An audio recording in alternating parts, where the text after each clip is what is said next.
Na press conference ngayong hapon, si Vice President Sara Duterte na kasalukuyang nasa loob ng batasang pambansa. At sabi niya hanggang sa Lunes pa raw siya roon, pero hindi pa sigurado kung dadalo siya sa pagdinig ng Kamara. Para sa detalye, nasa linya natin si Marian Enriquez. Marian, ano pa ba mga sinabi riyan ni VP Sara? Tama ka nga yan, Julius. No, katatapos lamang ng press con ni Vice President Sara Duterte via Zoom or virtual press con niya at kinumpirma na niya na hindi na siya dadalo sa mga susunod na pagdinig ng komite. At kanina nga, kinumpirma na rin muna niya na nandun nga siya hanggang ngayon doon sa opisina ng kanyang kapatid na si Davao City Representative Paulo Duterte. At doon nga siya nagsistay pagtapos ng visiting hours doon sa detention facility kung nasaan ngayon yung kanyang Chief of Staff na si Attorney Zulaika Lopez.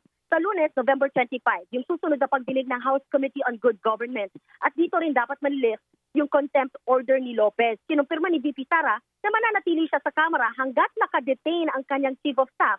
Katunayan handa nga raw siyang kahit abutin pa ng Pasko at bagong taon. Doon na raw siya sa Kamara magtatrabaho bilang Vice-Presidente. Muli rin nga niya giniit na hindi nga siya dadalo sa pagdinig at hindi raw siya manunumpa o magte-take ng oath dahil questionable raw para sa kanya yung mga patakaran ng Kamara sa kanilang pagdinig.